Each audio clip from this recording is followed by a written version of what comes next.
Sun astro TV நேர்களுக்கு வணக்கம். நம்ம ஆன்மீக சேனல்ல ஆன்மீகம் தொடர்பான நிறைய தகவல்களை பார்த்தும் தெரிஞ்சுக்கிட்டும் வரும். அதன் மூலமா நமக்கு நிறைய தீர்வுகளும் தெளிவுகளும் கிடைச்சிருக்கு. அந்த வகையில இன்னைக்கு நாம கூட இணைஞ்சிருக்கவர் யாருன்னு பாத்தீங்க அப்படின்னா, ஜோதிடத்தில் முனைவர் பட்டம் பெற்ற பாரம்பரியமான ஜோதிடர் திரு நாகராஜன் அவர்கள். வாருங்கள் பேசுவோம். வணக்கம் சார். வணக்கம் மேடம். வாழ்க்கை வணக்கம். சன் ஆஸ்ட்ரோ டிவி நேயர்களுக்கு எனது வணக்கத்தை தெரிவித்துக் கொள்கிறேன். மகிழ்ச்சி. அதிமுக அவருடைய எதிர்காலம் என்னவாக இருக்கும்? அவருடைய எதிர்காலம் எப்படி இருக்கும் ஜாதக ரீதியாக? அதிமுக கட்சியை கேட்குறீங்களா, எடப்பாடி ஐயாவை கேட்குறீங்களா? நான் முதல்ல கட்சியிலேருந்தே வரேன். சரி. அதிமுக கட்சி தொண்டர்கள் எப்பயுமே அந்த எம்ஜிஆருக்கு விசுவாசமாக இருக்கிறாங்க. எம்ஜிஆருங்கிற ஒரு நபர் தான். அப்போ மக்கள் மக்கள் திலகத்தை நம்பி தான் அவருக்கு ஆட்சி பொறுப்பை கொடுத்தாங்க. அதுக்கப்புறம் ஜெயலலிதா அம்மையார் அதை உண்மையிலே மிக திறம்பட நடத்துனாங்க.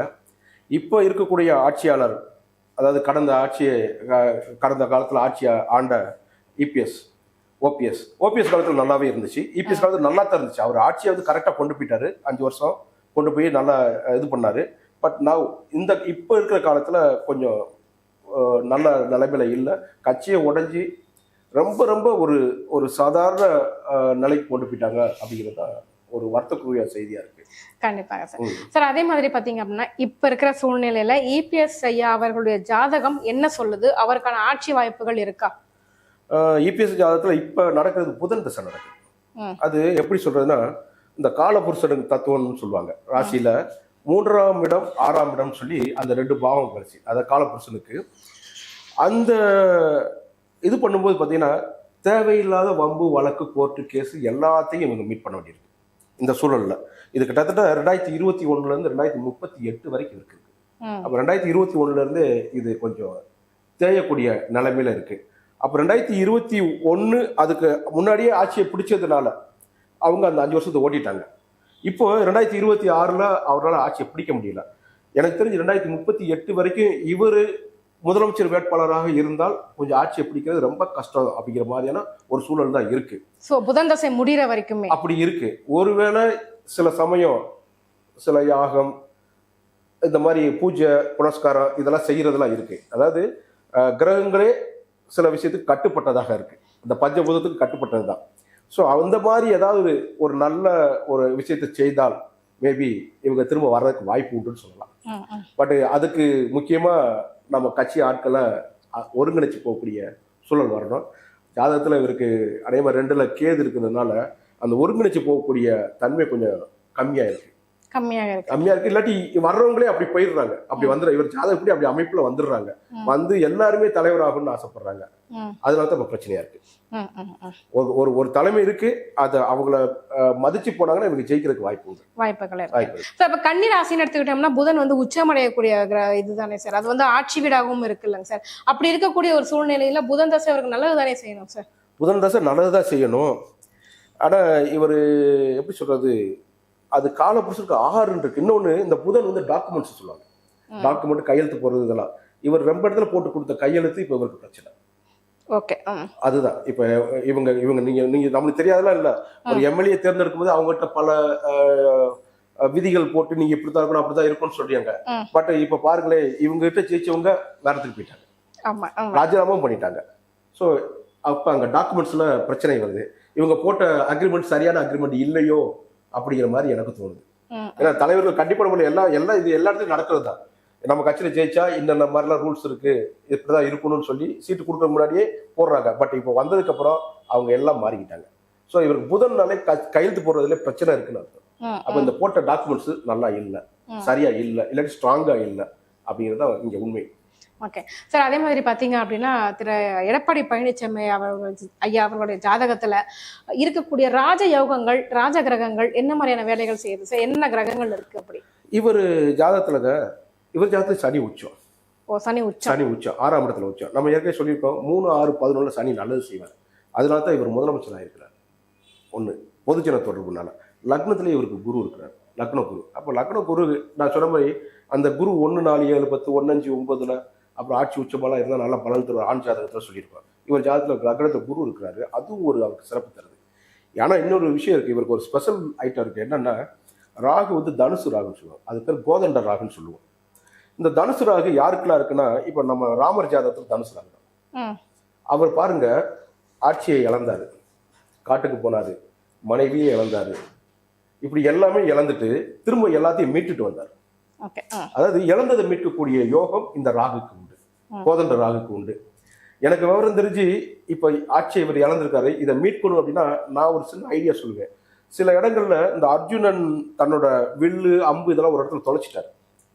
தொலைச்சதுக்கு அப்புறம் தேடி எடுத்த இடம்னு ஒன்று சொல்லுவாங்க. குற்றாலத்துல ஒரு இடம் இருக்கு, குற்றாலநாதர் திருக்கோயில் இருக்கு. அங்க போய் நான் உள்ள வந்து அர்ஜுனன் விட்டதை, அதாவது தொலைச்சதை எடுத்த இடம்னு சொல்லி ஒரு இடம் இருக்கு. அங்க ஒரு சின்ன சிவன் இருக்கிறாரு. அந்த சிவனை போய் இவர் வணங்கிட்டு வந்தா, அதாவது இழந்த ஆட்சியை திரும்ப எடுத்துடலாம். ஓ, இது ஒரு மிகப்பெரிய பரிகாரமாவும் இருக்கு. அப்போ இவர் போயிட்டு வரலாம். ஏற்கனவே இவர் வந்து எனக்கு தெரிஞ்ச இந்த சிறுவத்தூர் பக்கத்துல காலதேவின்னு ஒரு கோயிலுக்கு வருவார். நான் முன்னாடி பார்த்திருக்கேன். ஸோ அந்த அந்த அந்த காலதேவி காலத்தை மாற்றக்கூடிய ஒரு தேவி தான், உறுதியா என்னால சொல்ல முடியும். ஸோ இவர் மீண்டும் அந்த காலதேவியை போய் வணங்கிட்டு ஒரு குறிப்பிட்ட நாள்ல பௌர்ணமியில போய் வணங்கிட்டு வருவதன் மூலமாக இவர் திரும்பவும் இழந்ததை மீட்டெடுக்கக்கூடிய வாய்ப்பு மீண்டும் இருக்கு அப்படிங்கிறது என்னோட ஒரு சஜஷன். மேபி பார்ப்போம் என்ன நடக்குன்னு பார்ப்போம். ஓகே. ஸோ இவருக்குமே இந்த குரு அதிசார பயிற்சி, சனி வைக்கிற பயிற்சி, ராகு கேது பயிற்சி என்ன மாதிரியான ஒரு அம்சத்தை வந்து ஏற்படுத்தும் இவருக்கு? இப்போ சனி வந்து பாத்தீங்கன்னு வச்சுக்கோங்க, ராசிக்கு எடுத்துக்கிட்டே இவருக்கு ஏற்கனவே கண்டச்சனி. அதான் பாருங்க, அவருக்கு அஷ்டமச்சனி வச்சு செஞ்சிருக்கு யாரு, ஸ்டாலின் ஐயா. இவருக்கு வந்து கண்டகச்சனி.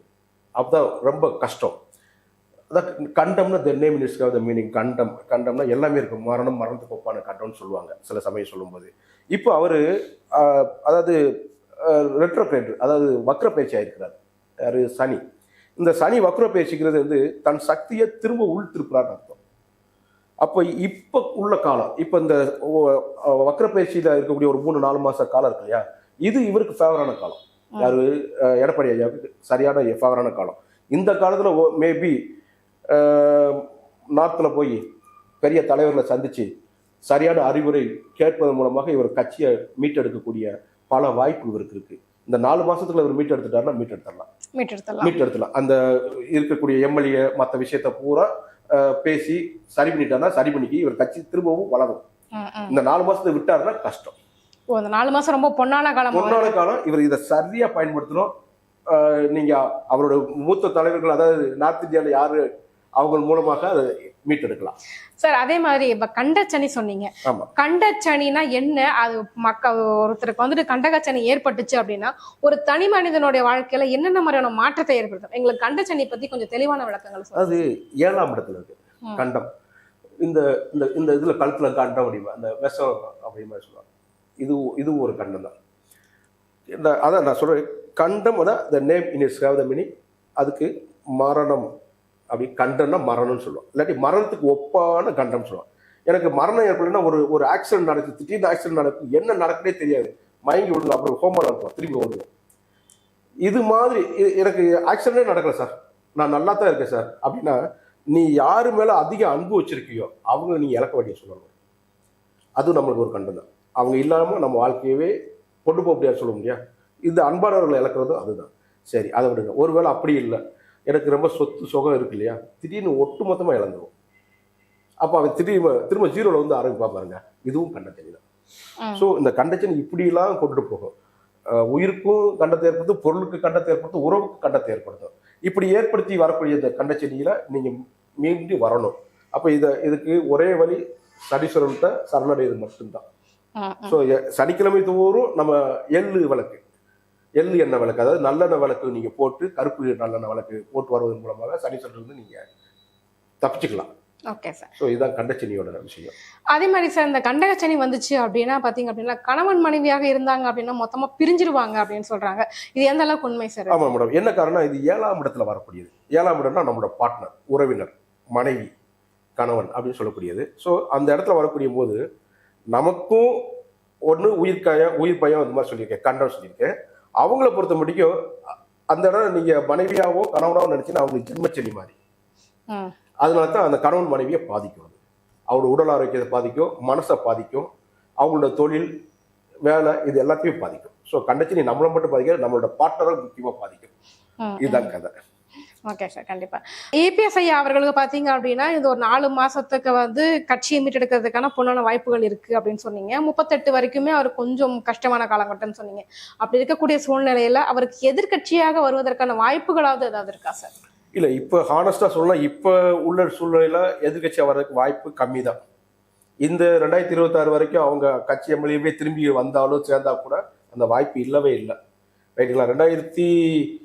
31 அந்த தேர்தல் வருது இல்லையா, அதுல இவங்க கூட யார் இருக்காங்கிறத பொறுத்து ஒண்ணு, தேர்தல் அறிவிப்பு தேதியை பொறுத்து ஒண்ணு, இவங்க அந்த அப்ளிகேஷன் கொடுக்குறாங்க இல்லையா தேர்தலில் நம்ம எம்எல்ஏவுக்கு, அதெல்லாம் பொறுத்து தான் அந்த பலனை சொல்ல முடியும். அப்புறம் இவங்களுக்கு எதிர்பார்த்தியா நிற்கக்கூடியவங்களோட மற்றவங்க ஜாதகத்தெல்லாம் கணக்கு பண்ணி தான் அப்போ சொல்ல முடியும். இப்பயே அதை கணிச்சு சொல்ல முடியாது. ஸோ அதனால வாய்ப்பு கொஞ்சம் கம்மியா இருக்கு. ரைட்டுங்களா? 31 மேபி நான் சொன்ன மாதிரி தேர்தல் தேதி இதெல்லாம் வச்சு தான் கணிச்சு சொல்ல முடியும். முன்னாடியே வருதா அப்படிங்கிற ஒரு கணிப்பும் ஒன்று இருக்கிறதுனால வரட்டும், பார்ப்போம். Will wait. Okay sir. So வரப்போற இந்த உள்ளாட்சி தேர்தல் எலெக்ஷன்ல அதிமுகவுக்கும் சரி இபிஎஸ் ஐயா அவர்களுக்கும் சரி எந்த மாதிரியான ஒரு வெற்றி வாய்ப்புகள் காத்திருக்கு? இப்போ உள்ளாட்சி தேர்தல் முதல்ல நடக்குமாங்கிறதே ஒரு கேள்விக்குறியா இருக்கு. ஏன் சார்? ஏன்னா இன்னும் நிர்வாகம் முதல்ல கொஞ்சம் கொஞ்சமா பழகிக்கிட்டு இருக்காங்க. ஏன்னா சில நேரங்களில் உள்ளாட்சி தேர்தல் போராட்டமே இல்லை, உள்ளாட்சி தேர்தல் ஒன்று நடத்தலைங்கிற ஒரு கதையெல்லாம் இருக்கு. அதனாலேயே கூட இவங்க டிஎம்கேவோட தோல்வி நடந்ததுன்னு கூட ஒரு ரிப்போர்ட் இருக்கு. ஸோ அவங்களாலே நடத்தாம தான் இந்த தேர்தல் சந்திச்சாங்கிற மாதிரி ஒன்று இருக்கு. ஸோ இவங்க நடத்துனாங்க அப்படின்னா, இப்போ டிவிக்கே இந்த உள்ளாட்சி தேர்தல் நடத்துனாங்கன்னா, புதிதாக கட்சி ஆரம்பிச்சிருக்க அண்ணாமலை அண்ணன் முதல் கொண்டு அதில் நிற்கிறதுக்கு வாய்ப்பு இருக்கு. அப்போ 3 முனை போட்டி இல்லாமல் 4 முனை போட்டியாக மாறுது. அப்போ ஒருவேளை ஒரு 25 கார்பரேஷன் இருக்கு, 25-26 கார்பரேஷன் இருக்கு அப்படின்னா, இவங்க ஒரு 2 கார்பரேஷனாவது பிடிக்க முடியுமா அப்படின்னா, இவங்க கட்சி கொஞ்சம் வீக்காக தான் இருக்கு. ரொம்ப வீக்கா இருக்கு. அதிமுக ரொம்ப வீக்கா இருக்கு. நல்ல சரியான அந்த ஜோதிட அறிவு வாங்கி அவங்க மூலமாக சில விஷயங்களை இவங்க முன்னெடுத்து போனாங்கன்னா ஒரு 5-6 கார்பரேஷன் பிடிக்கிறதுக்கு வாய்ப்பு உண்டுன்னு நான் சொல்ல முடியும். ஓகே சார், கண்டிப்பாக. உண்மையிலேயே இபிஎஸ் ஐயா அவருடைய ஜாதகம் என்ன சொல்லுது, அவருக்கான ராஜயோகங்கள் என்ன, வரப்போகுது கிரக பயிற்சிகள் அவர் வாழ்க்கையில என்ன மாதிரியான மாற்றத்தை ஏற்படுத்த போகுதுன்னு நிறைய விஷயங்களை கூட பகிர்ந்துக்கிட்டீங்க. ரொம்ப நன்றி. நன்றி.